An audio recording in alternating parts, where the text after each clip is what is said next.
ಅವನಿಗೂ ಬೇಜಾರಿದೆ ಸ್ವಾಮಿ ನನ್ನ ವಿರುದ್ಧ ಮಾಡ್ತಾನೆ ಅಂತ. ಬಟ್ ನನ್ನ ಕರ್ತವ್ಯ, ನಾನು ಅಲ್ಲಿದ್ದಾಗಲೂ ಹಂಗೆ ಮಾಡ್ತಿದ್ದೆ, ಇಲ್ಲಿದ್ದಾಗಲೂ ಹಂಗೆ ಮಾಡ್ತಾಯಿದ್ದೀನಿ. ನನ್ನ ಸ್ನೇಹಿತ ಅಂತ ವಹಿಸ್ಕೊಳ್ಳಲ್ಲ ನಾನು. ಅವನ ವಿರುದ್ಧವಾಗಿ ಸಾಕಷ್ಟು ನಾನು ಇವತ್ತು ಕಳೆದ ಬಾರಿ ನಾನು ರೈತ ಸಂಘದ ಜೊತೆ ನಿಂತ್ಕೊಂಡು ನಾವು ಅವನನ್ನು ಸೋಲಿಗೆ ನಾವು ಕಾರಣ ಇದ್ದೀವಿ. ಅದು ವೈಯಕ್ತಿಕವಾಗಿ ಬಟ್ ಆದರೆ ಇರೋದ್ರಲ್ಲಿ ಅವನೊಬ್ಬ ಇವತ್ತು ಡಿ ಸಿ ಬ್ಯಾಂಕ್ ಡೈರೆಕ್ಟ್ರು ಮಾಡ್ತಾನೆ, ಇವ್ರಿಗೆ ಯಾಕೆ ಮಾಡೋಕ್ಕಾಗಲ್ಲ? ಅವನ ಮೇಲೆ ದೂರ ಹೇಳ್ತಾರೆ. ನಾನು ಅವನ್ನ ಹೊಗಳ್ತಾ ಇಲ್ಲ. ಅವ್ನು ರಾಜಕೀಯವಾಗಿ ನಂಗೆ ವೈರಿನೇ, ರಾಜಕೀಯವಾಗಿ ಅವನು ವಿರೋಧನೆ ಮಾಡೋದು. ಎಷ್ಟು ಜನ ಜನತಾದಳದ ಇಲ್ಲಿಯ ಲೀಡರ್ಗಳಿಗೆ ಕಾರ್ಯಕರ್ತರ ಮೇಲೆ ಬದ್ಧತೆ ಇದೆ. ಯಾವ್ಯಾವ ಅವಕಾಶವನ್ನು ಅವ್ರಿಗೆ ಅವಕಾಶ ಸಿಕ್ಕಿದಾಗ, ಅಧಿಕಾರ ಸಿಕ್ಕಿದಾಗ ಕೊಡಿಸಿದ್ದಾರೆ. ನನಗೆ ಇವತ್ತು ಕಣ್ಣಲ್ಲಿ ನೀರು ಬರುತ್ತೆ. ಹೌದು, ನಾವು ಭಾಳ ಹೋರಾಟ ಮಾಡಿ MLA ಗಳಾಗ್ತೀವಿ, ಭಾಳ ಹೋರಾಟ ಮಾಡೇ ಗೆಲ್ತೀವಿ. ಆದರೆ ಅಭಿವೃದ್ಧಿ ನಾವು ಮಾಡ್ತಾಯಿದ್ವಿ, ಕಾರ್ಯಕರ್ತರಿಗೆ ಇಷ್ಟು ಸಹಾಯ ಮಾಡ್ತಿದ್ವಿ. ಆದರೆ ನಾಳೆ ಚುನಾವಣೆಗೆ ಹೋದ ತಕ್ಷಣ ನಮಗೇನು 50,000 ಲೀಡರ್ ಗೆಲ್ಲಿಸಲ್ಲ. ಗೊತ್ತಿಲ್ಲ ನಮ್ಮ ಮಂಡ್ಯ ಜಿಲ್ಲೆ ಜನಕ್ಕೆ ನಾವು ಮಾಡೋ ಕೆಲಸ ಕಾಣ್ತಾ ಇಲ್ವೋ, ನಾವು ಹೋರಾಟ ಮಾಡೋದು ಕಾಣ್ತಾ ಇಲ್ವೋ, ಅಥವಾ ನಾವು ಈ ಕಾರ್ಯಕರ್ತರ ಪರವಾಗಿ ನಿಂತಿರೋದು ಕಾಣ್ತಾ ಇಲ್ವೋ. ನಮ್ಮ ಕಾರ್ಯಕರ್ತರು ಒಂದೊಂದ್ಸಲ ಉತ್ಸಾಹ ಇರಲ್ಲ, ಅಥವಾ ಸಾರ್ವಜನಿಕರು ಒಂದೊಂದ್ಸಲ ನಮ್ಮನ್ನು ಭಾವನಾತ್ಮಕವಾಗಿ ಏನೋ ಸುಳ್ಳು ಹೇಳೋದನ್ನೇ ಕೇಳ್ಕೊಂಡು ನಮ್ಮನ್ನು ನೆಗ್ಲೆಕ್ಟ್ ಮಾಡ್ತಾರೆ. ಈ ಥರದ್ದೆಲ್ಲ ನಡೆಯುತ್ತೆ.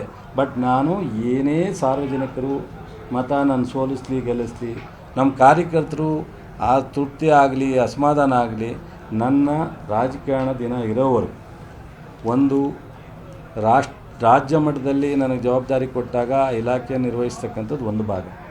ಅದು ಬಿಟ್ಟು ಮಂಡ್ಯ ಜಿಲ್ಲೆ ವಿಶೇಷವಾಗಿ ಗಮನವನ್ನು ಕಾರ್ಯಕರ್ತರು ಮತ್ತು ಲೀಡರ್ಗಳಿಗೆ ರಾಜ್ಯ ಮಟ್ಟದಲ್ಲೋ ಜಿಲ್ಲಾ ಮಟ್ಟದಲ್ಲೋ ತಾಲೂಕು ಮಟ್ಟದಲ್ಲೋ ಅವಕಾಶ ಕೊಡಿಸೋದ್ರಲ್ಲಿ ಅಭಿವೃದ್ಧಿಗೆ ಎಷ್ಟು ಪ್ರಯತ್ನ ಮಾಡ್ತೀನೋ ಅದನ್ನು 4ರಷ್ಟು ಪ್ರಯತ್ನವನ್ನು ಸ್ಥಳೀಯ ನನ್ನ ಜೊತೆಯಲ್ಲಿ ನಮ್ಮ ಪಕ್ಷದ ಜೊತೆಲಿ ಗುರುತಿಸ್ಕೊಂಡಿರ್ತಕ್ಕಂಥ ಲೀಡರ್ಗಳಿಗೆ ಗುರುತಿಸ್ತೀವಿ.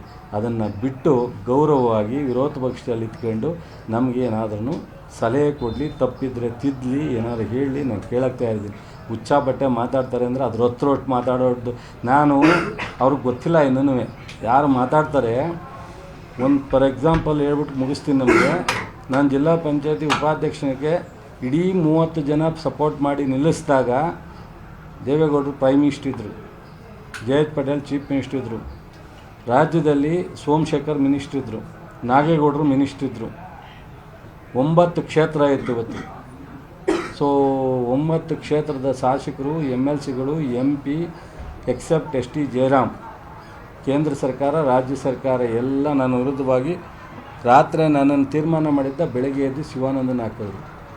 ಅದರ ವಿರುದ್ಧವಾಗಿ ಕೇಂದ್ರ ಸರ್ಕಾರ, ರಾಜ್ಯ ಸರ್ಕಾರ, ಜಿಲ್ಲೆಯ 9 ಜನ ಶಾಸಕರ, MLCಗಳ, MPಗಳ ವಿರುದ್ಧವಾಗಿ ಜಿಲ್ಲಾ ಪಂಚಾಯತಿನಲ್ಲಿ 30 ಜನ ನಾವು, 7 ಜನ ಕಾಂಗ್ರೆಸ್ಸು, 2 ಜನ ರೈತ ಸಂಘ ಇದ್ದದ್ದು, 39 ಜನ ನಮ್ಮ ಇಡೀ ಜನತಾದಳ. ಅವತ್ತು ದೇವೇಗೌಡರು, ಜಯಂತ್ ಪಟೇಲು, ಮಂತ್ರಿಗಳು, MLAಗಳು ತೀರ್ಮಾನ ಮಾಡಿದ್ರಲ್ಲ, ಅವರನ್ನು ವಾಪಸ್ ತೆಗೆಸಿ ನನ್ನ ಇನಾನಿಮಸ್ ಆಗಿ ಆಯ್ಕೆ ಮಾಡಿದ್ರು. ಅದು ಋಣ ಇದೆ ನನಗೆ. ಸ್ಥಳೀಯ ಲೀಡರ್ಗಳು ಇಂಥ ಒಂದು ದೊಡ್ಡ ನಾಯಕರುಗಳನ್ನ ವಿರೋಧ ಮಾಡಿ ನನಗೆ ಅವತ್ತು ಉಪಾಧ್ಯಕ್ಷ ಸ್ಥಾನವನ್ನು ಮೀಟಿಂಗ್ ಹಾಲ್ನಲ್ಲಿ ಪಕ್ಷ ತೀರ್ಮಾನ ಮಾಡಿದ್ದು. ಒಬ್ಬ ಪ್ರೈಮ್ ಮಿನಿಸ್ಟರ್ ಇರ್ತಕ್ಕಂಥ ಪಕ್ಷ, ಚೀಫ್ ಮಿನಿಸ್ಟರ್ ಇರ್ತಕ್ಕಂಥ ಪಕ್ಷ, ಜಿಲ್ಲೆನಲ್ಲಿ 9 ಜನ ಶಾಸಕರು ಇರ್ತಕ್ಕಂಥ ಪಕ್ಷ, ಅಂಥ ಲೀಡರ್ಗಳೆಲ್ಲರೂ, ಜಯರಾಮಣ್ಣ ಒಬ್ಬರು ಸೊ ಹೆಲ್ಪ್ಲೆಸ್ ಆದರು. ಮೀಟಿಂಗ್ ಹಾಲ್ಗೆ ಹೋದಾಗ 39 ಜನ ಮೆಂಬರ್ಗಳಿವೆ, 38 ಜನ ಎದ್ದು ಪಕ್ಷ ಬಿಟ್ಟು, ಕಾಂಗ್ರೆಸ್ 7 ಜನ, ರೈತ ಸಂಘ 2, ಜನತಾದಳ 30 ಜನ ಒಂದೇ ಮಾತು ಹೇಳಿದ್ರು, ನಿಮ್ಮ ಪಕ್ಷ ಏನೇ ತೀರ್ಮಾನ ಮಾಡಿರಲಿ, ದೇವೇಗೌಡರು, ಜಯಂತ್ ಪಟೇಲ್ ಏನೇ ತೀರ್ಮಾನ ಮಾಡಿರಲಿ, ಶಿವಾನಂದ್ ವಾಪಸ್ ತಗೊಳ್ಳಿ, ಇಲ್ಲಾನು ನಾವು ಓಟೆಲ್ಲ ಸ್ವಾಮಿಗೆ ಹಾಕ್ತೀವಿ. ಅವ್ರು ವಾಪಸ್ ತಗೊಂಡು ಹೋಯ್ತು. ನನ್ನನ್ನು ಆ ಋಣಕ್ಕೋಸ್ಕರ ಯಾರು ಬೇಡ ಅಂದ್ರೂ ಹಠ ಮಾಡಿ ಮತ್ತೆ ಅವನ್ನ ಶುಗರ್ ಫ್ಯಾಕ್ಟ್ರಿ ಅಧ್ಯಕ್ಷರು ಮಾಡಿದೆ. ಶುಗರ್ ಫ್ಯಾಕ್ಟ್ರಿ ಅಧ್ಯಕ್ಷರು ಮಾಡಿದೆ. ನಂದು ಇವತ್ತೆಲ್ಲ ಕಮಿಟ್ಮೆಂಟು. ಇವತ್ತು ಮಂತ್ರಿ ಆಗಿದ್ದೀನಿ, ಕಾಂಗ್ರೆಸ್ಸಲ್ಲಿ ನನಗೆ ಸ್ಥಾನಮಾನ ಕೊಟ್ಟವ್ರು ಅಂತಲ್ಲ.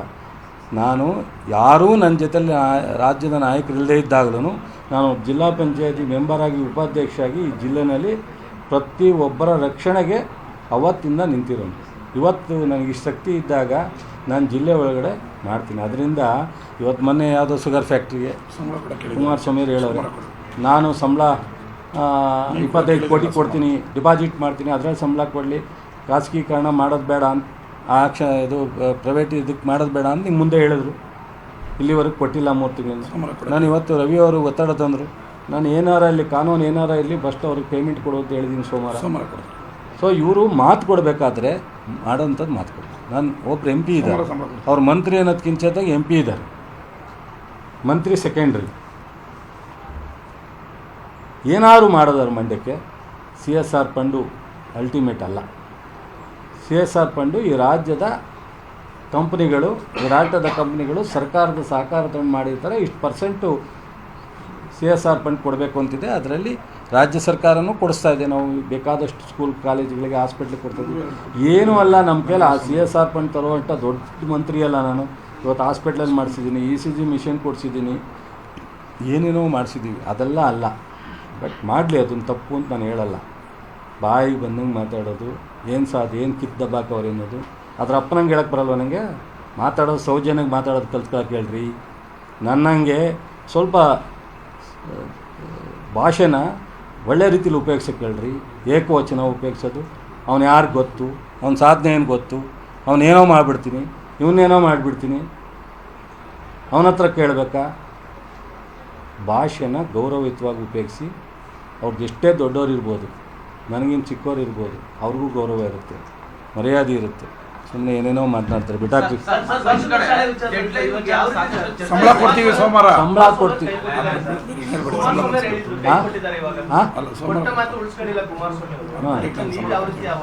ಅದಕ್ಕೆ ಅವ್ರು ಇಲ್ಲಿವರೆಗೆ ಅವ್ರ ಸಂಬಳ ಕೊಡಲಿಕ್ಕೆ ಅವ್ರು ಡಿಪಾಸಿಟ್ ಮಾಡಲಿಲ್ಲ. ಈಗ ನಮ್ಮ ಅಧ್ಯಕ್ಷರಿಗೆ ಅವ್ರ ಸ್ಯಾಲ್ರಿ ಕೊಡಬೇಕು ಅಂತೇಳಿ ನಾನು ಶಾಸಕರು ನನಗೆ ಫೋನ್ ಮಾಡಿ ಹೇಳಿದರು. ಶಿಕ್ಷಕರ ಹಿತದೃಷ್ಟಿಯಿಂದ ನಮ್ಮ ಅಧ್ಯಕ್ಷರಿಗೆ MD ಇಬ್ಬರಿಗೂ ಸೋಮವಾರ ದಿವಸ ಅವ್ರಿಗೆ ಸ್ಯಾಲ್ರಿ ಕೊಡಲಿಕ್ಕೆ ನಾನು ಅವರಿಗೆ ಹೇಳಿದ್ದೀನಿ, ರಿಲೀಸ್ ಮಾಡಿ. ಸೊ ಈಗ ಹಂತವಾಗಿ ಒಂದೇ ಸಲ ಮಾಡಲಿಕ್ಕಾಗದೇ ಇದ್ರೂ ಎಷ್ಟು ತಿಂಗಳು ಬ್ಯಾಲೆನ್ಸ್ ಇದೆ ನೋಡಿ 2 ಸ್ಟೇಜಲ್ಲಾದ್ರೂ ಅವ್ರಿಗೆ ಸಂಬಳ ಕೊಡಲಿಕ್ಕೆ ಎಲ್ಲ ವಿಚಾರದಲ್ಲೂ CSR ಫಂಡ್ ಅಂತ ಮಾತ್ರ ಹೇಳ್ತಾ ಸರಿ ನೋಡ್ರಿ, ತಪ್ಪು ತಿಳ್ಕೊಬೇಡಿ. ನಿಮ್ಮದು ತಪ್ಪಿದೆ, ನಮ್ಮದು ತಪ್ಪಿದೆ, ನಮ್ಮ ಜನದ್ದು ತಪ್ಪಿದೆ. ಅವರ ಭಾವನೆ ಮಾತು ಅವರ ಇದಕ್ಕೆ ನಾವು ಮರಳಾಗ್ತೇವೆ. ನೀವು ಮರಳಾಗ್ತೀರಾ, ನಾವು ಮರಳಾಗ್ತೀವಿ, ನಮ್ಮ ಜನ ಮರಳಾಗ್ತೀವಿ.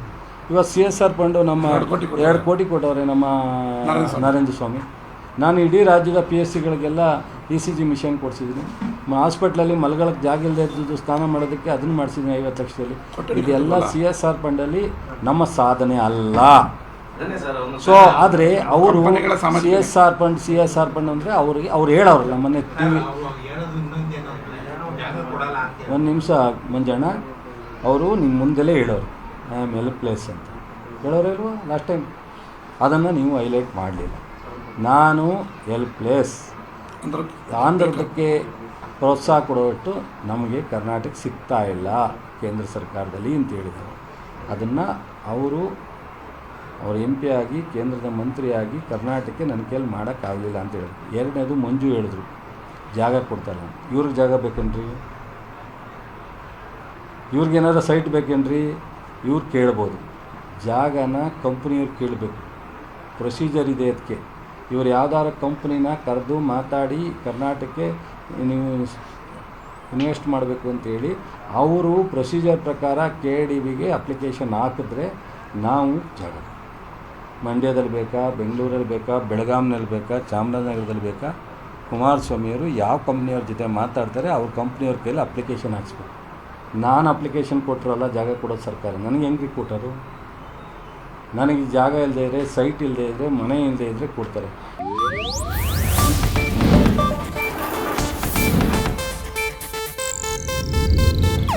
ಇದು ಏಷ್ಯಾನೆಟ್ ನ್ಯೂಸ್ ನೆಟ್ವರ್ಕ್ ಪ್ರಸ್ತುತಿ.